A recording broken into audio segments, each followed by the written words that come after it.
तुम्बा नाम का गांव था। उस गांव में एक बुढ़िया अपने पोते के साथ रहती थी। उनका घर एक सुनसान जगह पर था।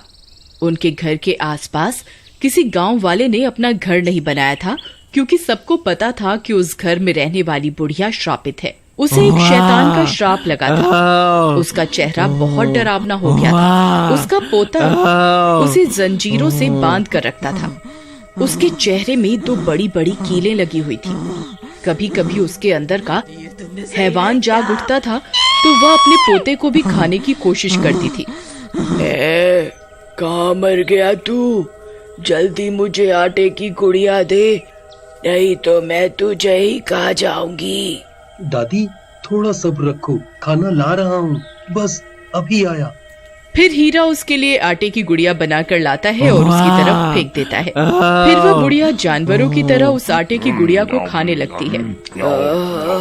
बहुत भूख लगी है। फिर वह आटे की गुड़िया को खाकर उसे थोड़ी तृप्ति मिलती है और वह कुछ शांत होती है। दादी तुम्हारी ऐसी हालत कैसे हो गई? बेटा, मैं आज तुझे एक सच बताने जा रही हूँ। इसके बारे में किसी गांव वाले को नहीं बताना, नहीं तो अनर्थ हो जाएगा। बहुत साल पहले मुझे जंगल में एक खजाने के बारे में पता चला था। उसे पाने के लिए मैं कुएं में उतरी। वहाँ एक शैतान था जो जन्म जन्म का भूखा था। उसकी कमर में एक सोने की पोटली बंधी हुई थी। मैंने उसकी तरफ आटे की गुड़िया फेंकी तो वह उसे खाने में मगन हो गया। तभी मैंने उसकी सोने की पोटली को खंजर से काट दिया। उसमें से सोने के सिक्के गिरे। मैंने उन्हें झट से उठाया और कुएं से जल्दी से बाहर आ गई। मैं अगली रात फिर से कुएं के अंदर गई। मैंने फिर से उसकी तरफ आटे की गुड़िया फेंकी और उसकी पोटली को खंजर से काट दिया और सोना इकट्ठा करने लगी। लेकिन उस दिन मेरा लालच मुझ पर हावी हो गया। मैं ज्यादा सोने के सिक्के इकट्ठे करने में लग गई। तब तक वह शैतान आटे की गुड़िया खा चुका था। अब मेरे पास उसकी भूख मिटाने के लिए कुछ नहीं था। मैं जल्दी से रस्सी के सहारे बाहर निकलने लगी। तभी उसने मेरी टांग पर काट लिया और मैं भी श्रापित हो गई। उस दिन के बाद से मेरी ऐसी हालत हो गई है। अगर मुझे समय पर आटे की गुड़िया नहीं मिली तो मुझे डर है मेरे अंदर का शैतान किसी दिन तुझे अपना शिकार बना लेगा। बेटा, मुझे अब ऐसी जिंदगी और नहीं जीनी। मुझे मुक्ति दे दे। मैं अब थक चुकी हूँ। मैं किसी दिन तेरी जान ले लूंगी। मुझ पर एक कृपा कर, मुझे अब मुक्ति दिलवा दे बेटा। लेकिन दादी, मैं इस श्राप से आपको मुक्ति कैसे दिलवाऊं? बेटा, मेरे शरीर को आग के हवाले कर दे, इससे मुझे मुक्ति मिल जाएगी। लेकिन तू कभी खजाने के लालच में उस कुएं की तरफ मत जाना। फिर हीरा से अपनी दादी की हालत देखी नहीं जाती और वह अपने झोपड़े में आग लगा देता है और उसकी दादी को मुक्ति दिलवा देता है। अब मुझे कुएं में जाकर उस शैतान से खजाना लाना ही होगा। फिर एक दिन हीरा आटे की गुड़िया बनाता है और उस कुएं में उतर जाता है। हे दानव, कहाँ है तू? देख, मैं तेरे लिए आटे की गुड़िया लाया हूँ। हाँ, जल्दी आ जा। तभी आटे की गुड़िया की महक सूंघकर वह शैतान वहाँ आ जाता है। उसे देखकर हीरा की सिट्टी पिट्टी गुल हो जाती है। अरे मर गए रे। दादी की बात तो सच निकली। यहाँ तो सच में एक शैतान है। फिर वह शैतान उसकी ओर बढ़ने लगता है। तभी हीरा उसकी तरफ आटे की गुड़िया को फेंक देता है और वह शैतान उसे खाने लगता है। इसी का मौका उठाकर हीरा खंजर से उसकी सोने के सिक्कों की पोटली को फाड़ देता है और उसमें से सारे सोने के सिक्कों को इधर उधर बिखेर देता है। फिर सोने के सिक्के उठाना शुरू कर देता है। उसका लालच बढ़ता जाता है और वह सिक्के उठाने लगता है। तभी वह शैतान पूरी आटे की गुड़िया को खत्म करने वाला होता है। अरे मर गए रे। ये नास मिटा तो इतनी जल्दी पूरी गुड़िया ही खा गया। ये गुड़िया खत्म होते ही मुझ पर हमला करेगा। मुझे अभी यहाँ से निकलना होगा। हाँ। फिर हीरा जल्दी से रस्सी पकड़कर ऊपर कुएं से बाहर निकलने लगता है। तभी वह शैतान पूरी गुड़िया खा लेता है और उसका ध्यान हीरा की तरफ जाता है। तब वो भी रस्सी पकड़कर कुएं से बाहर निकलने की कोशिश करता है। लेकिन जैसे ही उसका हाथ कुएं से बाहर निकलता है वह जलने लगता है और जलने से बचने के लिए वह फिर से कुएं के अंदर चला जाता है और अपने सोने के सिक्कों को वापस बटोरने लगता है। अरे वाह, आज तो मजा आ गया। मेरे हाथ 5 सोने के सिक्के लग गए। एक काम करता हूँ, कल बहुत सारी आटे की गुड़िया लेकर आऊंगा, फिर वो शैतान उन्हें खाने में मगन हो जाएगा और मैं सारे सिक्कों को इकट्ठा कर लूंगा। फिर इतना सोचकर हीरा आटे की गुड़िया बनाना शुरू कर देता है और 5 आटे की गुड़िया तैयार कर लेता है। मेरी तरकीब जरूर काम करेगी। फिर वह रात होने का इंतजार करता है। कुछ ही देर में रात हो जाती है और वह सारे आटे की गुड़िया एक पोटली में डालता है और कुएं में उतर जाता है। शैतान, कहाँ है तू? देख, तेरे लिए बहुत सारा खाना लाया हूँ।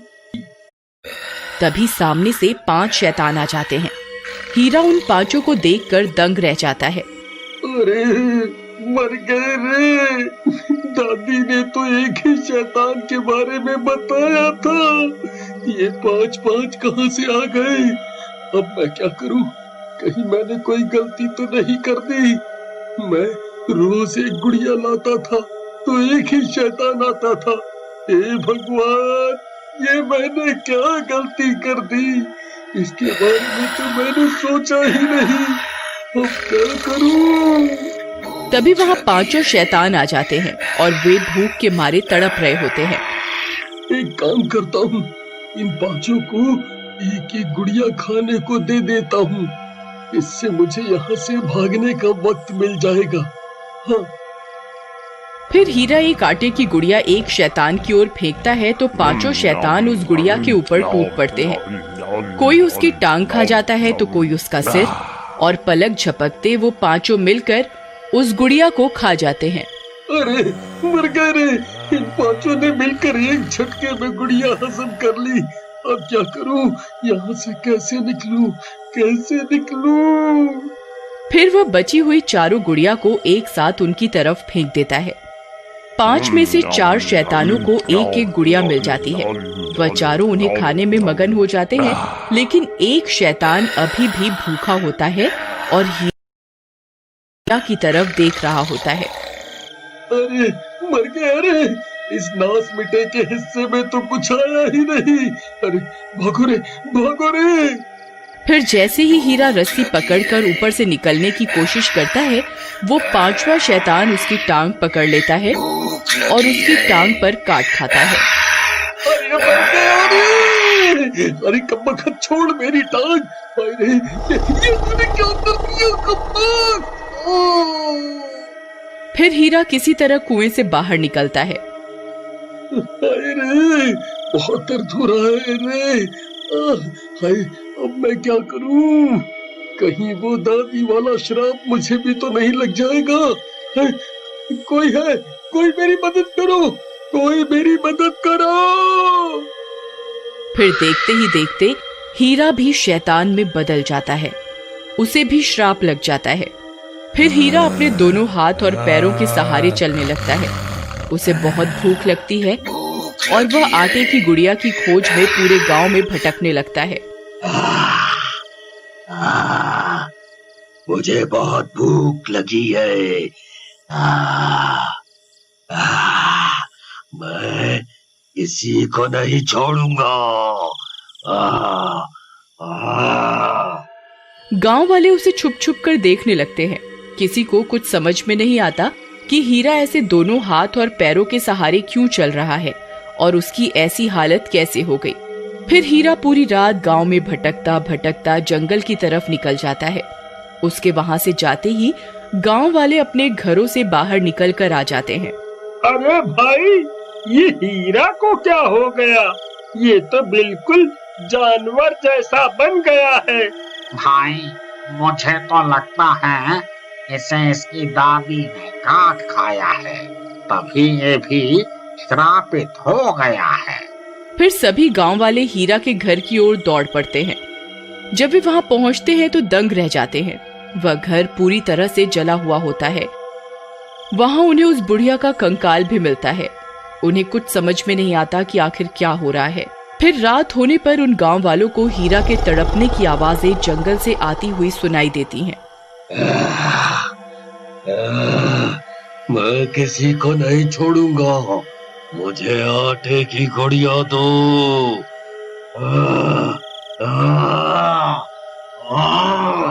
मुझसे और बर्दाश्त नहीं होता। अरे भाई, ये तो उसी हीरा की आवाज है। अगर ये गांव में आ गया तो सबको अपने जैसा बना देगा। अरे भाइयों, देखो हीरा इसी ओर आ रहा है। हमें इसे जला के मारना होगा, नहीं तो हम भी इसके जैसे बन जाएंगे। फिर जैसे ही हीरा वहां पहुंचता है, सभी गांव वाले मशाल उसकी तरफ फेंक देते हैं और हीरा जलने लगता है। गांव वालों, तुम्हारा बहुत बहुत शुक्रिया। तुमने मुझे मुक्ति दिलवा दी। मैं लालची बन गया था। मुक्ति। लेकिन वह कुएं का दानव आज भी उस कुएं में अपने शिकार का इंतजार कर रहा